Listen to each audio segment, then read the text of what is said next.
And so I explained some of the differences, you know, why you would want to be a coach versus maybe not, you know, maybe a discount coach. And she really was like, you know what, I already know a few people that would totally want to be, you know, a challenger at the very least. And so we kind of went from there, and I've been trying to help her along with some different ideas, and so that went really well. And then I have a friend, Stacy, I actually had gone to high school with, and you could just kind of tell she was in our challenge group before, and Bridget was as well. Yes, I recognize. And so they kind of just from there, it kind of escalated into, you know, I kind of want to try this challenge pack. And so Stacy jumped on board. Now she's going to be a discount coach, but I really think that if we can see some engagement there and some movement in her her body, I think that she will definitely, you know, start talking about it and sharing. She's not shy, so good. You know, I think that there's good that could come from that.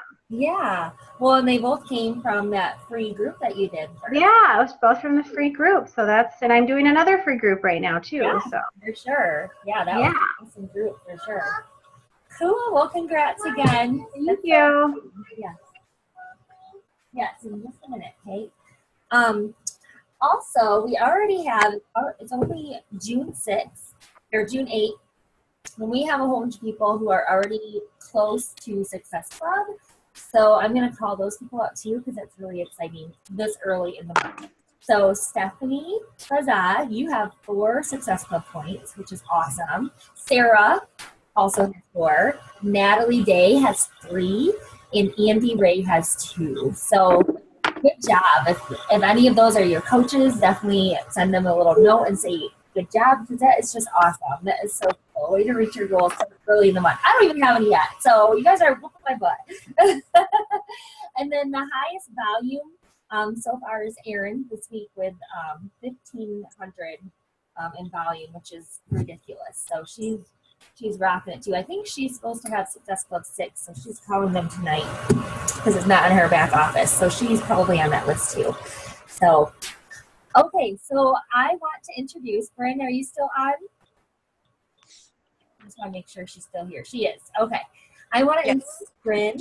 Brynn signed up as a coach, I think, before, maybe a few months before I did, but we've been in this for a long time together. We both live in the same town. We've met each other numerous times, and she is such a cool person.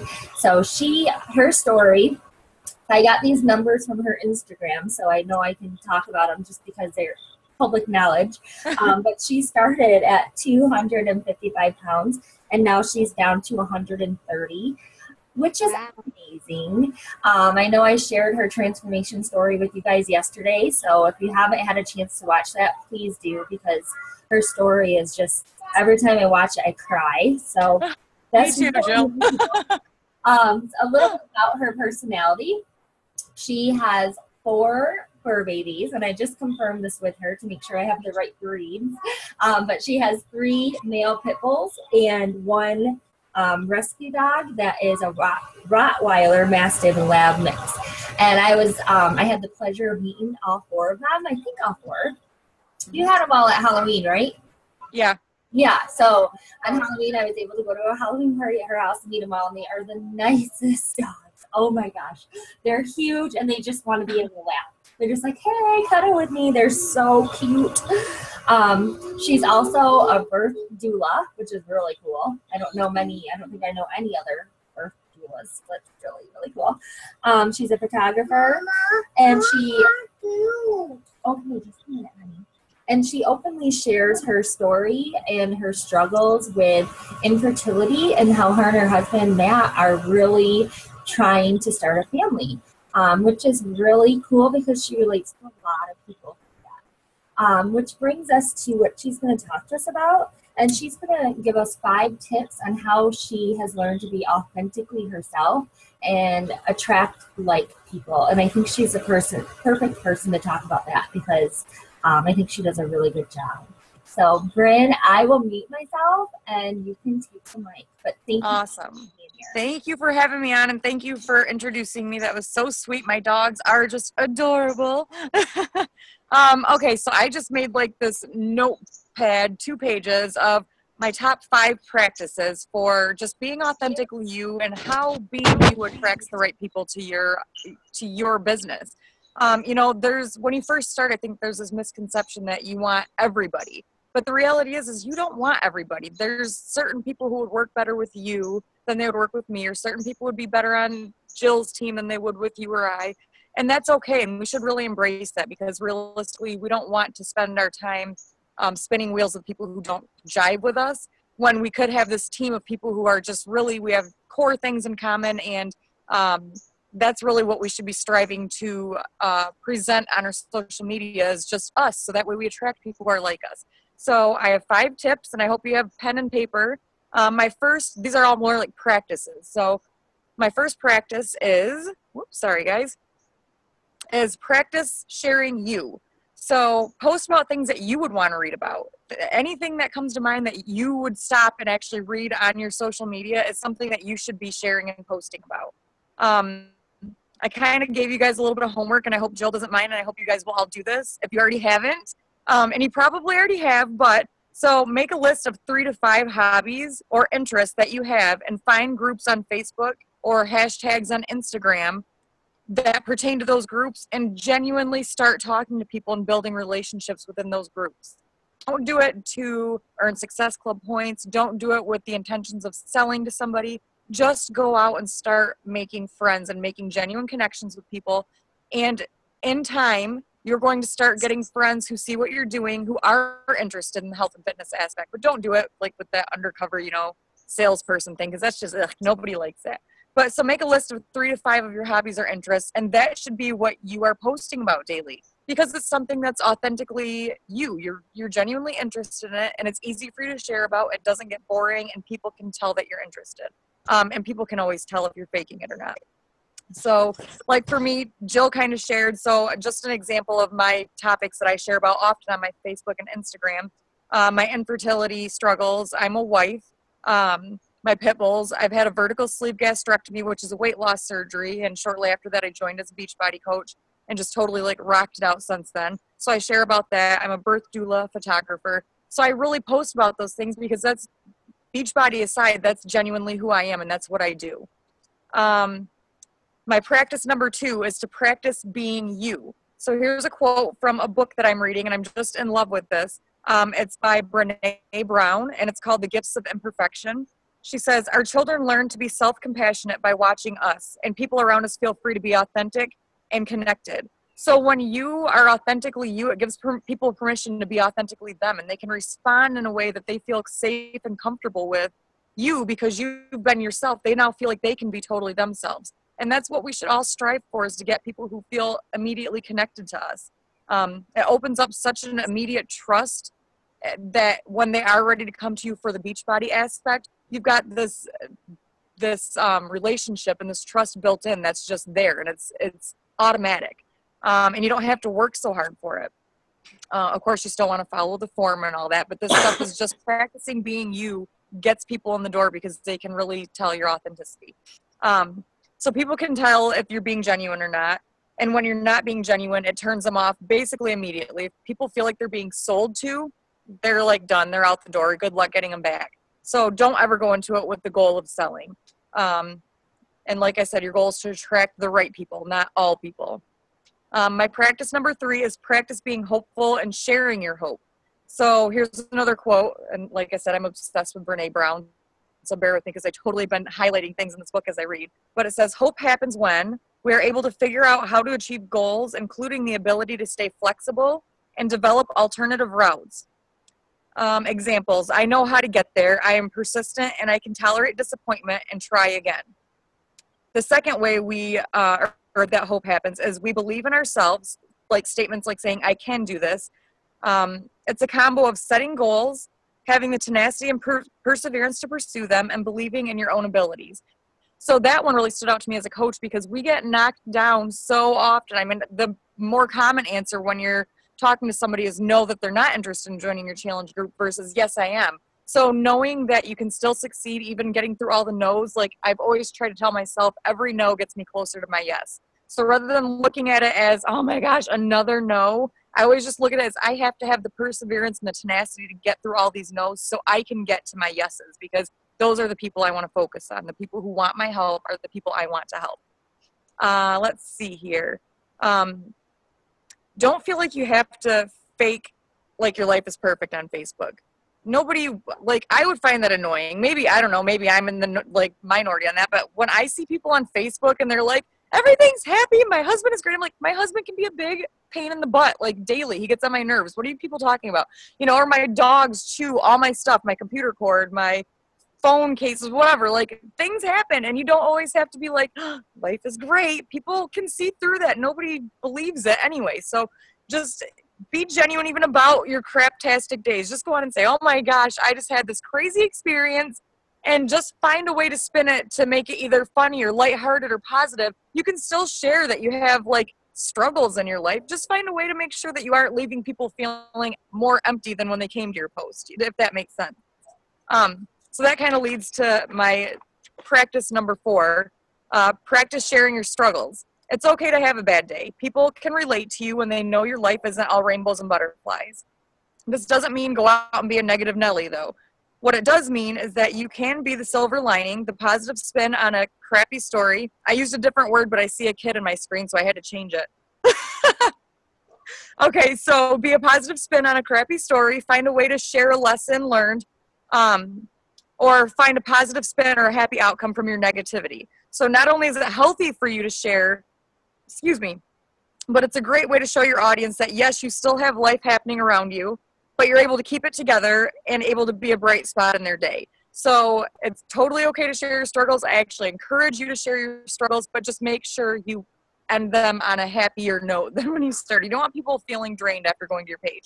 As a coach, we're supposed to be, you know, kind of like the beacon of light and positivity, and we want people to associate us with, you know, the leader that can help them, that will get them motivated and keep them feeling strong and happy and healthy.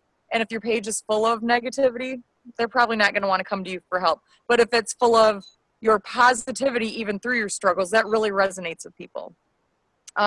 Okay, so number 5 and my last one, and this is just amazing, and I haven't even done this myself, so I'm going to be doing it with you guys. It's called The Dare, again by Brynn Beukema.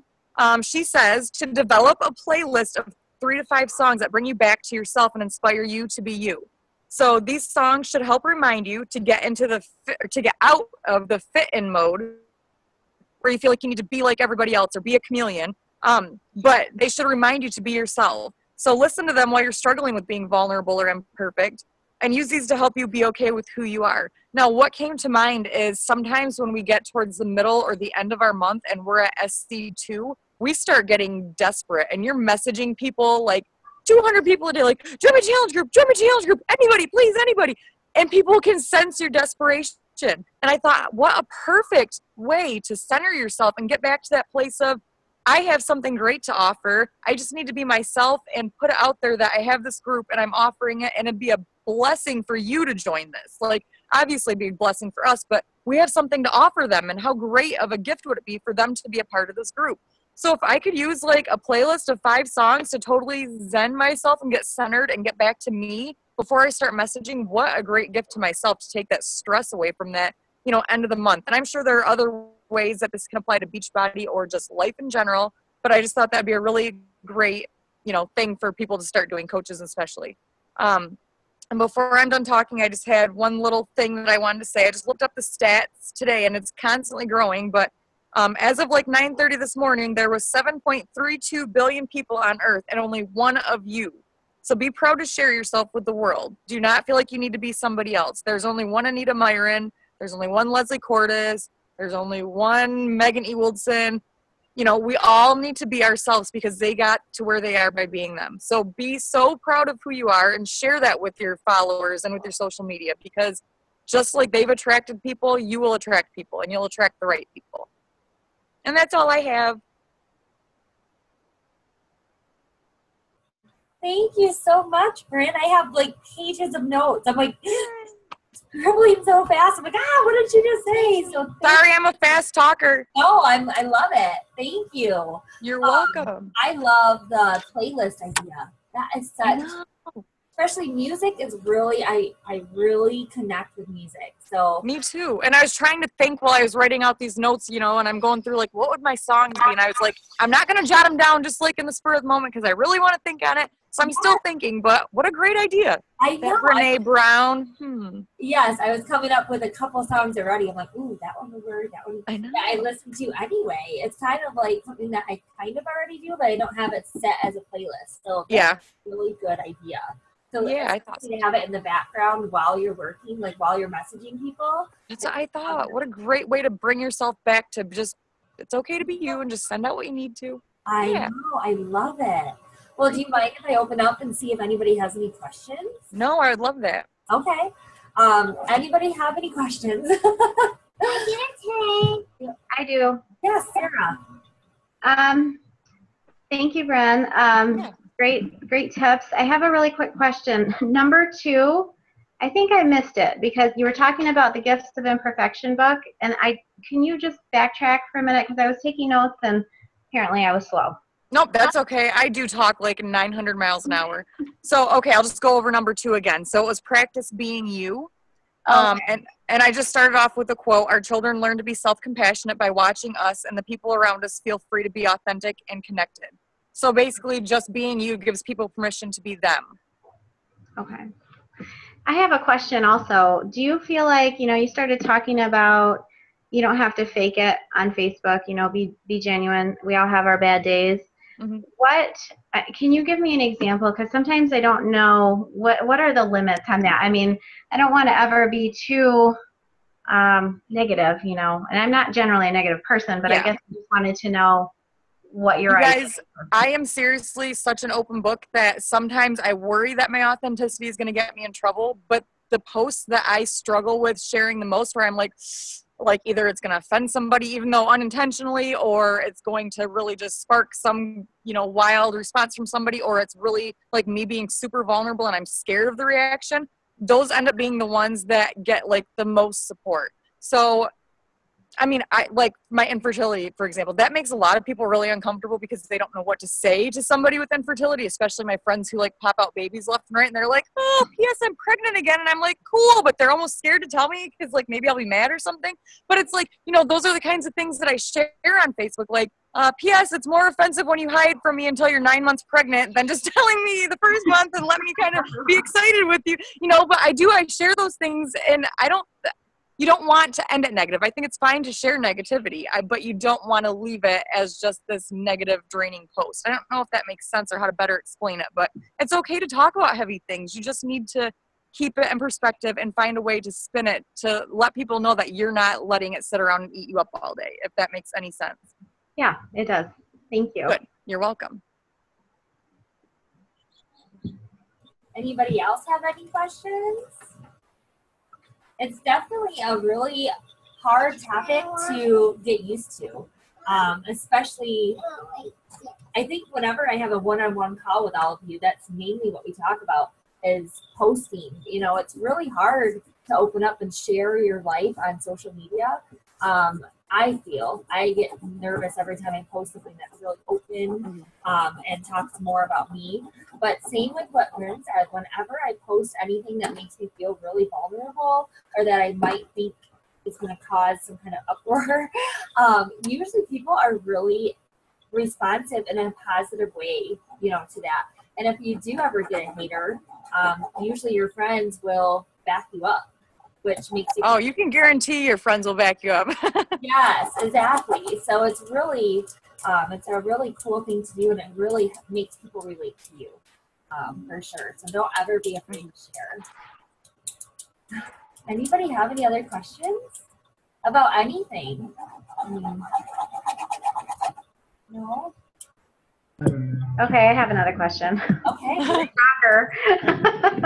I always have a lot of questions. So my question is, how did you get the majority of your coaches on board? Oh my gosh. So I'm always looking for new ideas and, I'm just starting out, so. No, that's a really good question. And it's so like multifaceted that I don't even know how to answer that in a concise way. But like I didn't have a page that I was actively running even until just a few months ago. I really just started focusing on that. my coaches primarily came from me. This is just comes back to me telling my story. I wasn't even coaching when I first started sharing my story. You know, I was just like, oh my gosh, I'm going to Anita's body pump or turbo kick class and she's killing me. And, you know, just like sharing those things. And it was like, people are like, you know, oh, you're motivating me or you're inspiring me. I wasn't even a coach yet. And finally I was like, why am I not doing this? Like, people are already telling, you know, I'm sharing this journey with them. And I think that sharing that journey with them right from the get-go allowed people to see my transformation as it went along. And there was a built-in trust there. And so then people knew that I wasn't going anywhere because I continued to like shove my workout stuff down their face, even if they wanted it or not. You know, it was like, hey, I'm still working out. And it wasn't even about the coaching. It was just, I'm changing my lifestyle. And I think just that consistency in sharing my journey and allowing them in is really where a lot of my coaches came from. They felt comfortable with me. They felt like they could trust me and they wanted to be a part of whatever it was I was doing at that point. Very cool. Thank you. You're welcome. Do you post your workout like every day? Like a picture of you working out every day? Most days, if I'm being honest with you, I don't work out every day. Like, I skipped this whole weekend and ate like a massive hog down at Festival of the Arts. I posted like a picture of me eating an ice cream cone and then a picture of me eating an elephant ear and then a picture of me eating a chicken egg roll. But so yes, but if I do work out, of course I share it because I want to show the whole world like I do this, you know, periodically too. But yeah, I typically do work out, you know, most days, and I always do share it because that keeps people motivated and it lets them know you're like legit. But yeah. All right. But then I also share the ice cream pictures. And I think that's important because you don't want people to think that you're like some little perfect person, or like I have what I refer to lovingly as the fudge round debacle of 2014. I bought one box of fudge rounds and I was like, I'm just going to have like one. And I ate all like 12 in a 26-hour period. And I was like, oh my God, what did I just do? And I was like, I felt guilty. I had to share it on Facebook. But I mean, so, you know, share those things with people. They want to know that you're not perfect and that you still screw up too. Not so they can like be like, haha, you're not perfect, but so they can be like, crap, it's okay if I, you know, mess up every once in a while.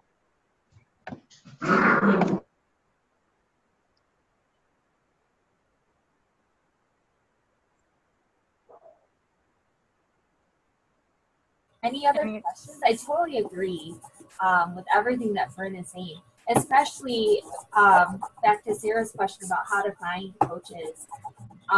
Definitely people who relate to you by just sharing your journey. And that's where the being a product of the product comes in, one of the 3 vital behaviors. And that's why, because that is so important to show people that you're not giving up.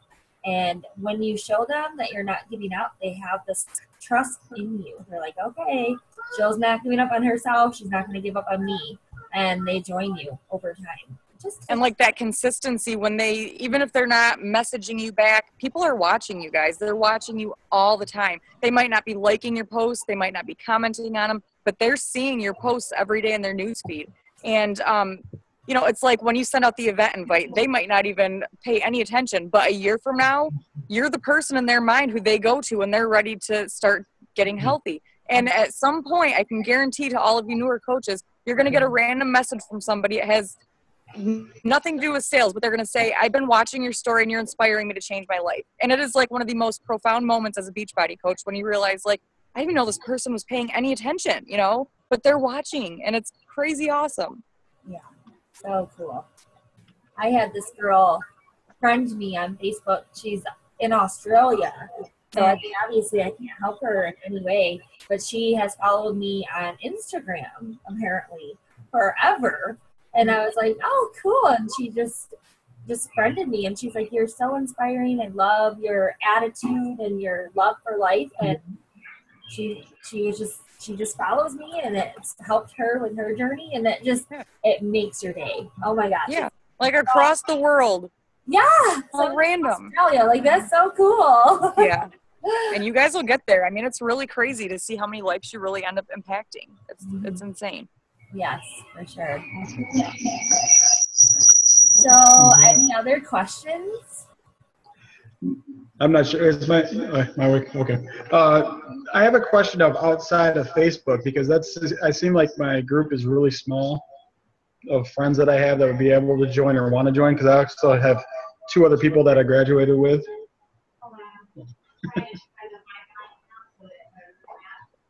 So that's okay.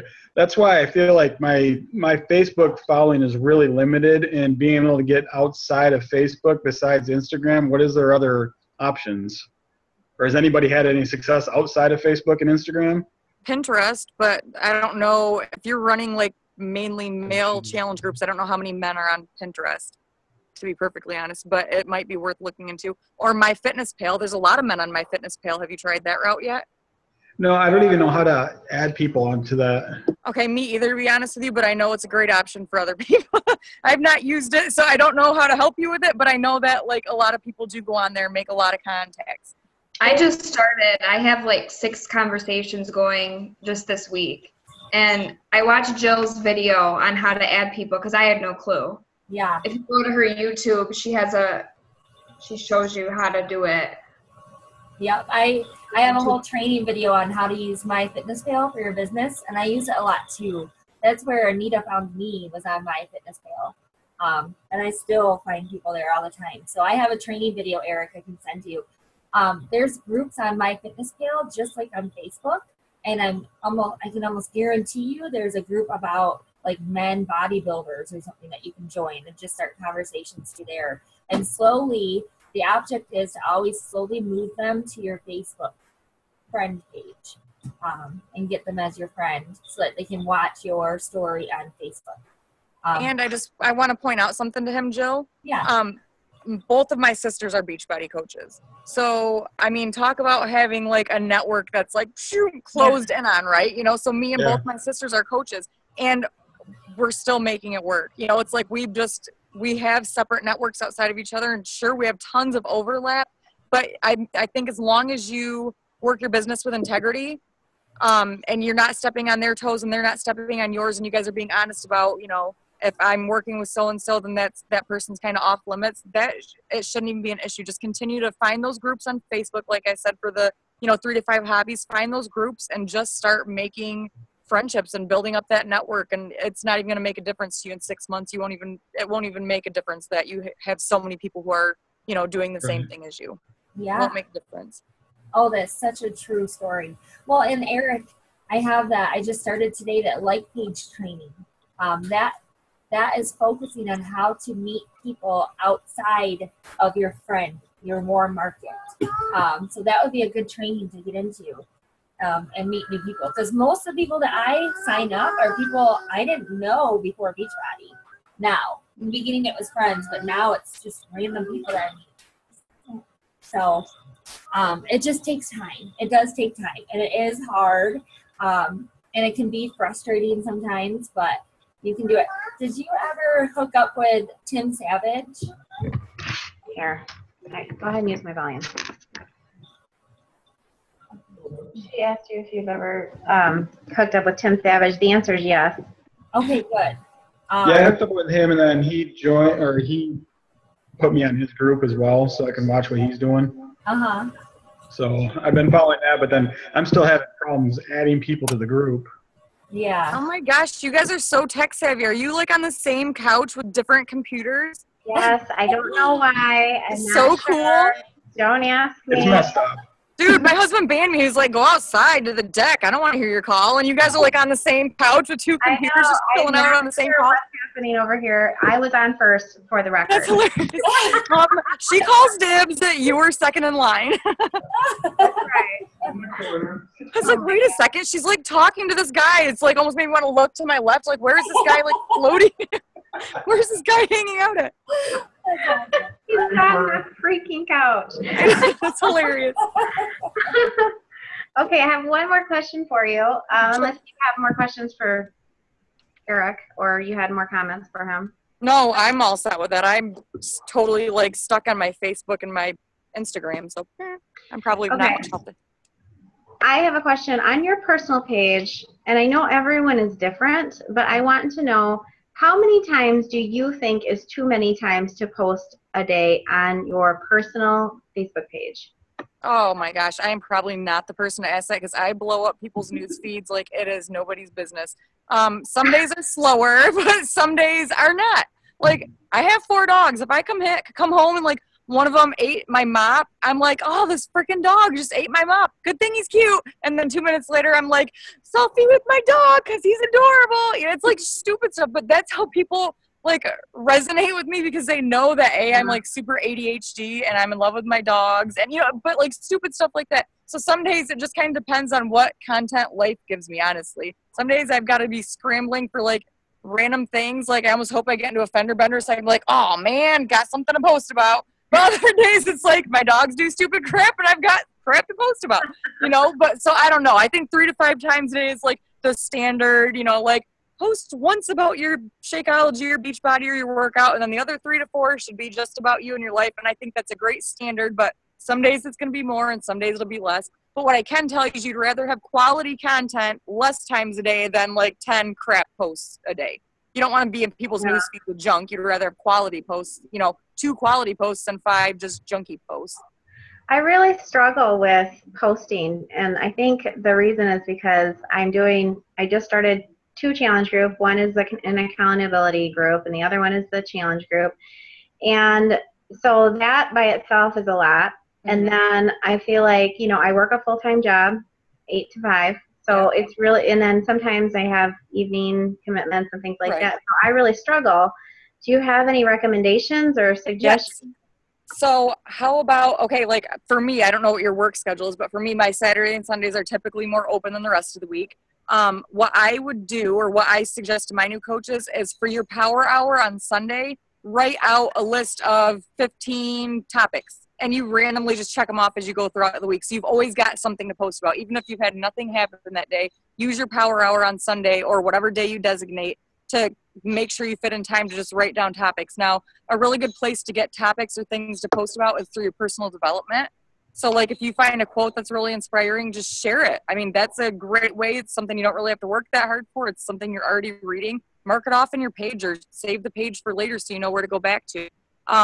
If you see something funny while you're grocery shopping, share about that. Those are the real things that people connect with. So really just look around your daily life for inspiration and what to post about. But I really think the time management, as far as taking one of your power hours to focus on subjects to use as your post topics throughout the week, will really help you because you're obviously really busy and it's hard to come up with them at 4:59 for a 5 o'clock post when you've got nothing that you can think of, you know? Yes, I do know. You're like, yeah, been there, done that. Thank you. You're welcome. Oh. I got another question as far as posting. How do you get, you know how they're trying to push a 21-day fix? How often do you post that on your page? I don't hardly ever post that it's on sale directly on my page because I don't want to be salesy. But I do 2 call to action posts a week, 1 for coaching and, well, maybe more than that if I'm being realistic, probably 3 call to action posts, 1 for coaching and 2 for challengers. And I don't even necessarily typically specify which program is on sale because I genuinely want to find the person the best program.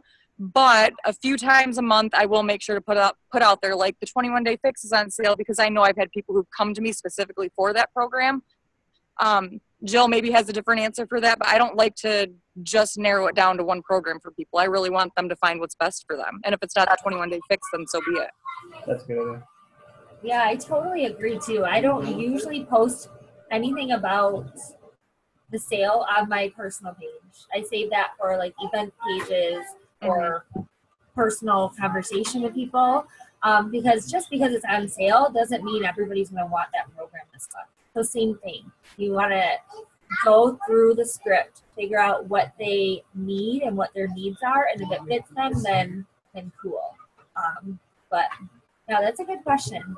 That you don't want to come off too salesy for sure. So we have like 2.5 minutes, and then we're going to be cut off. Does anybody else have any other questions? How are your weeks going? Aw, Kelly, I see you have your baby. Aw. Good. Can I show you guys my dogs since nobody else has anything to do? Yeah. Hey, look at this crazy guy. I don't even know if you can see him. Okay, he's more hyperactive than I am, so never mind. We bought this awesome gun that shoots tennis balls, and this dog goes absolutely freaking bananas over this thing. Oh, that's awesome. So And those are the kinds of things that I share on Facebook, you guys. Like, look at my dog. I'm like the mom that annoys people with their baby pictures. I'm like, everybody, check him out. He's so cute. And they're like, yeah, great. We're so over it. Come on. They are so cute, though. And so I just kind of love them. yeah. Well, you guys, thank you so much for having me on your call. It was really nice to meet everybody, and I appreciate you having me on, Jill. Thank you so much, Brynn. I really appreciate it. It was really fun. You're my first ever guest speaker, so Yay! I get to say I have a guest speaker. I know, you're all fancy schmancy, Yeah. hosting guests and stuff. Yes, so thank Well, you. now I get to have you on one of my calls. Yes, I would love to. Definitely. Seriously. I'm going to be like, Jill is smart and she knows taxes. Join our call.